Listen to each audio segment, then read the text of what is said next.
9 और 10 सितंबर को दिल्ली में हुए G20 शिखर सम्मेलन से सामने आई ये तस्वीरें कोई मामूली नहीं है। इन तस्वीरों के कई मतलब निकाले गए।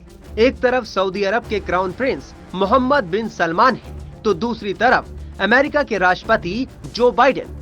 दोनों ही देश लंबे समय से एक दूसरे के दुश्मन रहे, लेकिन इस मुलाकात के बाद हालात काफी सुधर चुके हैं, या फिर कहें फिर से पटरी पर आ चुके हैं।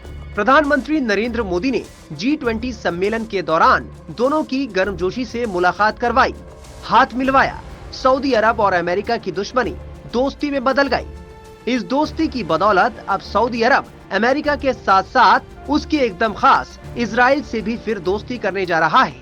इस दोस्ती से कैसे भारत के दुश्मन चीन को झटका लगेगा, आइए जानते हैं। दरअसल सऊदी अरब कट्टर दुश्मन इजराइल के साथ दोस्ती करने के बदले में अमेरिका के साथ नाटो जैसा एक सैन्य समझौता करने जा रहा है। इस समझौते के तहत सऊदी अरब की रक्षा की जिम्मेदारी अमेरिका लेगा। मीडिया रिपोर्ट्स के मुताबिक ये समझौता तब भी होगा भले ही इजराइल फिलिस्तीनियों को राज्य का दर्जा पाने के लिए बड़ी रियायतें न दे। इसे सऊदी अरब और अमेरिका के रिश्तों में एक बड़ा उछाल माना जा रहा है।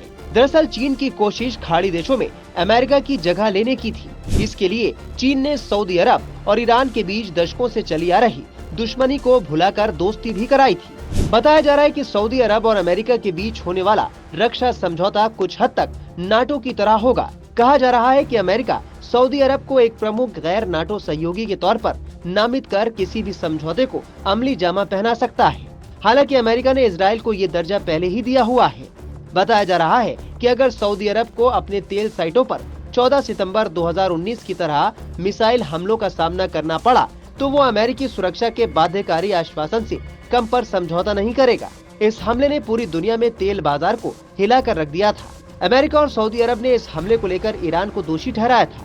हालांकि तेहरान ने इसमें कोई भूमिका होने से इनकार किया था।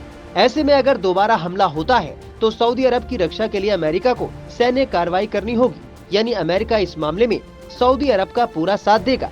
उसकी सुरक्षा की जिम्मेदारी अमेरिका की होगी। सऊदी अरब इस्लाम के 2 सबसे पवित्र स्थलों का संरक्षक है, वहीं इजराइल दुनिया का एकमात्र यहूदी राष्ट्र है।